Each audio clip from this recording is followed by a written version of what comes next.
بات سچ ہے کہ یہاں سے لڑکی جس لڑکے کو پسند کرتی ہے اس کے ساتھ بھاگ جاتی ہے؟ ہاں نہیں سچ ہے، بھاگ جاتے ہیں. ہمارا کوئی رشتہ دار ہے تو وہ تمہارا بھائی ہے، تو رشتہ داری سے باہر ہماری شادی ہوگی.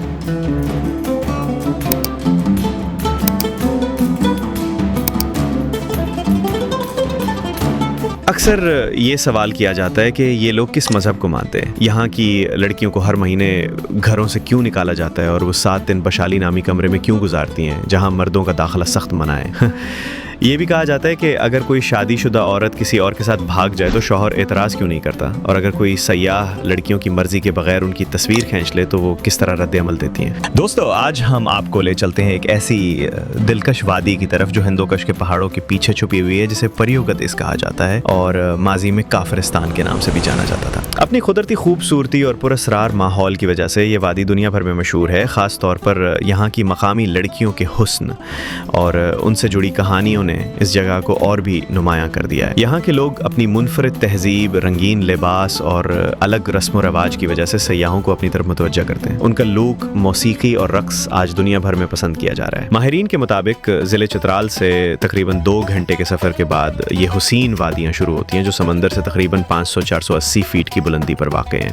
یہ وادیاں ہندوکش کے پہاڑوں کے دامن میں آباد ہیں اور 3 حصوں پر مشتمل ہیں: بمبوریت، رمبور اور بیرر. ان میں سب سے اہم بمبوریت وادی ہے جس کا کل رقبہ تقریباً 456 مربع کلومیٹر اور آبادی اندازاً 12,000 کے قریب ہے، جن میں کلاش قبیلے کے افراد 3 سے 4,000 کے درمیان ہیں. یہاں تک پہنچنا آسان نہیں کیونکہ یہ دنیا کا ایک مشکل اور خطرناک سفر ہے. ایک طرف شور مچاتا دریا بہہ رہا ہوتا ہے اور دوسری طرف آسمان کو چھوتے پہاڑ کھڑے ہیں جن پر چڑھنا ناممکن ہے.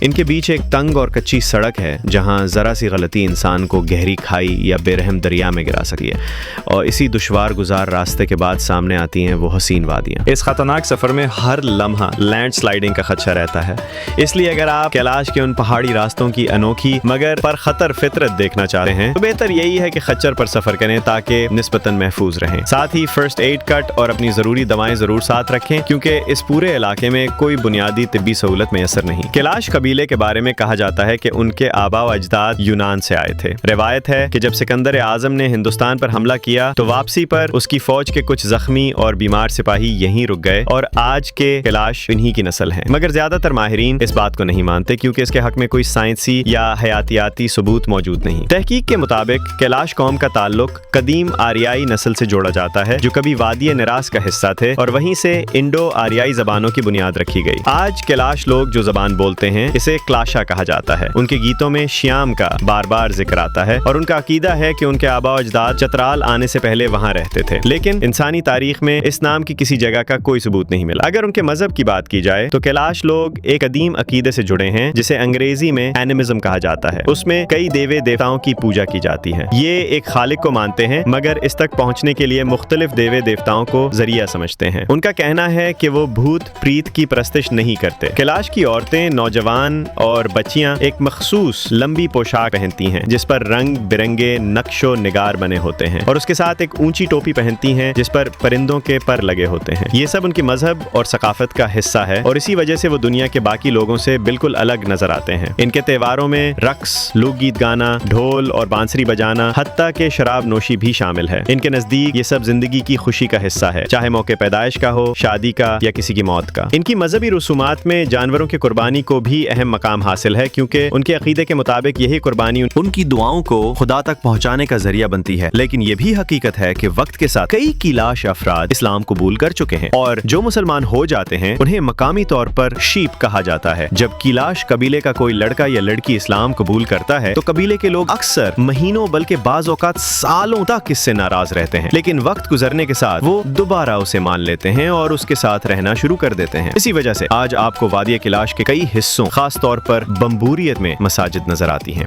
اور یہاں اسلام پر عمل کرنے والے مسلمان بھی آباد ہیں. دوستو، اب ہم آپ کو کیلاش قبیلے اور ان کی عورتوں کے کچھ ایسے رسم و رواج کے بارے میں بتانے جا رہے ہیں جو دنیا کے دوسرے معاشروں میں اس انداز سے دیکھنے کو نہیں ملتے. یہاں جب لڑکیوں کو مخصوص ایام ماہواری آتے ہیں تو گاؤں کے بزرگ اور باقی لوگ انہیں ہر مہینے گاؤں سے باہر ایک خاص جگہ بھیج دیتے ہیں جہاں وہ تقریباً 1 ہفتہ گزارتی ہیں اور جب تک یہ ایام ختم نہ ہو انہیں گاؤں واپس آنے کی اجازت نہیں ہوتی. لوگوں کا عقیدہ ہے کہ یہ سب روحانی اور جسمانی پاکیزگی کو قائم رکھنے کے لیے کیا جاتا ہے. اس مخصوص جگہ کو باشالی کہا جاتا ہے اور یہاں کسی بھی مرد کو داخل ہونے کی اجازت نہیں ہوتی، چاہے وہ बूढ़ा हो, जवान या बच्चा। अगर कोई मर्द गलती से उसके दर या दीवार को छू ले तो उस पर लाजिम है कि वो एक बकरी कुर्बान करे, तब जाकर उसे दोबारा गांव में आने की इजाजत मिलती है। बाशाली में रहने वाली औरतों और लड़कियों के लिए खाने पीने की चीजें बाहर रखती जाती हैं ताकि वो खुद अंदर ले सकें, लेकिन अंदर किसी और के जाने पर पाबंदी है। यही नहीं बल्कि औरतें इसी जगह पर बच्चों को भी जन्म देती हैं और पैदाइश के बाद कम से कम 10 दिन तक घरों को वापस नहीं जा सकती। और इन सब बातों के साथ एक और दिलचस्प पहलू ये सामने आता है, आने वाली लड़कियां बाशाली में सिर्फ वक्त नहीं गुजारती बल्कि सिलाई और कढ़ाई का काम भी करती। और अगर किसी औरत या लड़की का इंतकाल हो जाए तो उसे गांव वापस लाने के बजाय वहीं 3 दिन रखा जाता है और फिर करीबी कब्रिस्तान में दफना दिया जाता है। इस वादी की खवातीन खा कालाश हों या मुसलमान घरानों से ताल्लुक रखती हों, कभी नंगे सर नजर नहीं आती। कालाश औरतें हमेशा एक खास लंबी टोपी से अपना सर ढांपे रखती हैं। नौजवान और बालिग लड़कियां घरों में नहाती हैं, लेकिन उन्हें रोशनदान के नीचे बाल धोने की इजाजत नहीं। इस मकसद के लिए वो मखसूस दिनों में करीब बहने वाले दरिया पर जाती हैं, जहां अपने कपड़े और बाल दोनों धोती हैं और बारिश हो या धूप बाल संवारने के बजाय फौरन अपनी मखसूस टोपी पहन लेती हैं। दिलचस्प बात यह है कि बाशाली में उनका क़याम बिल्कुल मुफ्त होता है और उस पर ज्यादा बात भी नहीं की जाती। अयाम खत्म होने के बाद वो खुशी खुशी घरों को लौटती हैं और वापसी पर एक खास रस्म अदा की जाती है। आग जलाई जाती है,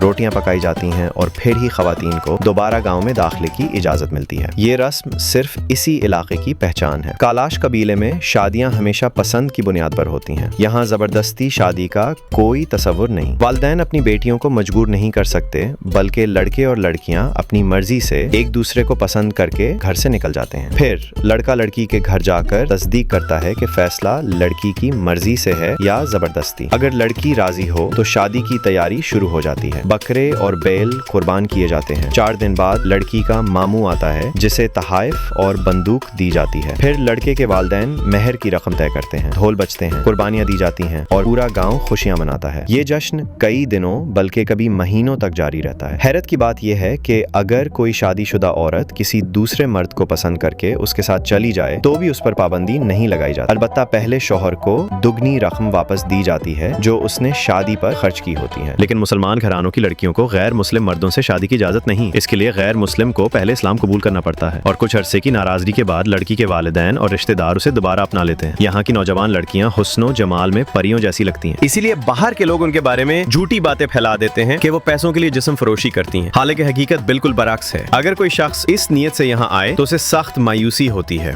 और मुकामी लोग इस पर शदीद गुस्सा करते हैं। ये बात दुरुस्त है कि कलाश लड़के और मेहमान नवाज और खुश अखलाक होने के बावजूद ये लोग नहायत सादा जिंदगी गुजारते हैं, मगर सयाहों की बढ़ती हुई तादाद बाज़-औक़ात उनके लिए मुश्किल बन जाती है, क्योंकि बाहर से आने वाले उनकी खवातीन की तस्वीर और वीडियोस बनाते हैं, जबकि उनके घरों में अक्सर चारदीवारी नहीं होती। बगैर इजाजत घरों में घुसकर तस्वीरें लेना उनके लिए अजियतनाक होता है। इसके साथ साथ सोशल मीडिया और कई किताबों में उनके बारे में झूठी कहानियां फैलाई गई हैं, जिन पर मुकामी लोग सख्त एहतजाज करते हैं। उनका कहना है कि जन्नत और जहन्नुम का फैसला सिर्फ खुदा के हाथ में है। किसी और को यह हक नहीं कि वो उन पर इल्जाम लगाए या उनकी सकाफत को बदनाम करे। और यही चीज इस वादी के बारे में सबसे ज्यादा काबिल गौर है कि लड़कियां आजादाना मेल जोल रखती हैं और पर्दा नहीं करते, लेकिन वो अपनी बेटियों और बहनों की इज्जत का सौदा किसी सूरत नहीं करते। कालाश के लोग साल में 3 बड़े त्यौहार मनाते हैं, जिन्हें देखने के लिए दुनिया भर से सयाह इन वादियों का रुख करते हैं। ये त्यौहार न सिर्फ मुनफरिद और दिलकश होते हैं, बल्कि सदियों पुरानी सकाफत और मजहबी अकायद की झलक भी पेश करते हैं। पहला त्यौहार मई में मौसम बहार की आमद पर मनाया जाता है, जिसे चलम जोशी या जोशी फेस्टिवल कहा जाता है। यह हर साल 14 से 17 मई तक तीनों वादियों में मनाया जाता है, जबकि सबसे बड़ी तकरीब मरकजी इबादतगाह में होती है। पहले दिन नौजवान लड़के और लड़कियां रंग बिरंगे कपड़ों में ढोल की थाप पर रिवायती रक्स पेश करते हैं और अपनी खुशी का इजहार करते हैं। गांव के बुजुर्ग अपने घरों से दूध लाते हैं, जो मकामी रोटी के साथ मेहमानों को तबर्रुक के तौर पर तकसीम किया जाता है। लोग लंबी कतारों में इसका इंतजार करते हैं, क्योंकि ये रवायत उनके लिए खास अहमियत रखती है। इस मौके पर बकरियों और बेलों की कुर्बानी दी जाती है और उनका गोश्त देसी घी में पकाकर सब में बांटा जाता है। आखिरी दिन मरकजी गांव में सब मिलकर रक्स करते हैं और खुशियां मनाते हैं। इसी मौके पर नौजवान लड़के और लड़कियां अपनी पसंद का इजहार करते हैं, कई बार शादी का ऐलान करते हैं या नई जिंदगी शुरू करने का फैसला भी कर लेते हैं। दूसरा बड़ा त्यौहार रोशियो फेस्टिवल है, जो 22 अगस्त से शुरू होकर 2 दिन तक जारी रहता है। इसकी तैयारी 1 महीना पहले से शुरू हो जाती है। मकई की फसल काटी जाती है, अखरोट और नाशपाती के फल तोड़े जाते हैं और पूरा गांव खाने पीने की तैयारी में शरीक होता है। दिलचस्प बात यह है कि इस त्यौहार से पहले किसी को फसल काटने या फल तोड़ने की इजाजत नहीं होती, और अगर अगर कोई ऐसा करे तो उसे जुर्माना देना पड़ता है। कालिश का सबसे बड़ा और अहम त्योहार चूमोस फेस्टिवल है, जो दिसंबर के वसत से 22 दिसंबर तक मनाया जाता है और नए साल को खुशामदीद कहने का मौका समझा जाता है। इस दौरान बड़ी तादाद में जानवर कुर्बान किए जाते हैं ताकि मरहूमीन की याद ताज़ा की जा सके। साथ ही अखरोट और नाशपाती का तबादला भी किया जाता है। ये त्यौहार ज़्यादातर मकामी लोगों के लिए मखसूस है और बाहर के मर्दों को इसमें शामिल होने की इजाज़त नहीं मिलती। इस मौके पर इज्तिमाई इबादत की जाती हैं और मकामी तौर पर तैयार की गई शराब पी जाती है। अलबत्ता ख़वातीन इससे परहेज़ करती हैं। इन तमाम रस्म व रवाज और त्योहारों से साफ ज़ाहिर होता है कि कालिश के लोग अपनी सकाफत और रवायत से कितने मजबूती के साथ जुड़े हैं और ढोल की थाप पर अपनी अनोखी शनाख्त को आज भी जिंदा रखे हुए हैं। कालाश कबीले अपनी मुनफरिद रसूमात और अकायद की बदौलत दुनिया भर में मशहूर है, क्योंकि उनके यहाँ खुशी और गम मनाने के अंदाज आम मुआशरों से बिल्कुल मुख्तलिफ हैं। उनका मानना है कि जैसे बच्चे की पैदाइश पर जश्न मनाया जाता है, वैसे ही मौत को भी इज्जत और खुशी के साथ रुखसत करना चाहिए। इसलिए जब कोई फर्द दुनिया से जाता है तो उसके जनाजे पर ढोल बजाए जाते हैं, रक़स किया जाता है और मरने वाले के अच्छे काम बयान किए जाते हैं। गोया ये लोग इसे जश्न रुखसती समझते हैं। अगर किसी की जिंदगी नेक आमाल के साथ गुजरी हो तो उसे खुशी के साथ याद करना उनकी रवायत है। यहाँ जब कोई वफात पाता है तो लाश 2 से 3 दिन तक रखी जाती है। मर्द की लाश अमूमन 3 दिन बाद, जबकि औरत की लाश 2 दिन बाद दफन की जाती है। इस दौरान गाँव के लोग इकट्ठे होकर ढोल की थाप पर रक़्स करते हैं और मरने वाले की तारीफों के किस्से सुनाते हैं, जबकि करीबी रिश्तेदार खामोश बैठे रहते हैं। अगर मरने वाला मर्द हो तो हवाई फायरिंग भी की जाती है, लेकिन औरत की मौत पर सिर्फ रक़्स और ढोल बजते हैं। यही फर्क पैदाइश पर भी दिखाई देता है कि बेटे की पैदाइश पर फायरिंग, जबकि बेटी की पैदाइश पर सिर्फ रक़्स किया जाता है। जब कोई बड़ा सरदार या अहम शख्सियत फौत हो जाए तो उसकी चारपाई पर खास कपड़ा बांध दिया जाता है ताकि सबको पता चल सके कि ये शख्सियत नुमाया मुकाम रखती थी। कालाश लोग अपने मर्दों को जमीन में दफन नहीं करते, बल्कि लकड़ी के ताबूत में रखकर कब्रिस्तान में छोड़ देते हैं और ताबूत पर चारपाई उल्टी रखकर पत्थरों से ढांप देते हैं। इसलिए पुराने कब्रिस्तानों में आज भी ताबूत, चारपाइयां और इंसानी खोपड़ियां नजर आती हैं, जो सयाहों के लिए हैरत अंगेज मंजर होते हैं, मगर कमजोर दिल लोग वहां ज्यादा देर रुक नहीं पाते। खुराक के लिहाज से ये लोग ज्यादातर बकरी, भेड़ और बैल का गोश्त खाते हैं, जबकि उनसे हासिल होने वाला दूध, दही और पनीर उनकी रोजमर्रा खुराक का हिस्सा होता है। अखरोट के आटे की रोटी और उनकी खास डिशेस का जायका अलग ही लुत्फ देता है। यहाँ मुकामी शराब भी पी जाती है, जबकि उनकी मशहूर काली चाय भी खास पहचान रखती है, जो बगैर दूध और चीनी के सादा पी जाती है, और इसके साथ मुकामी डिश दियोक्शरूंद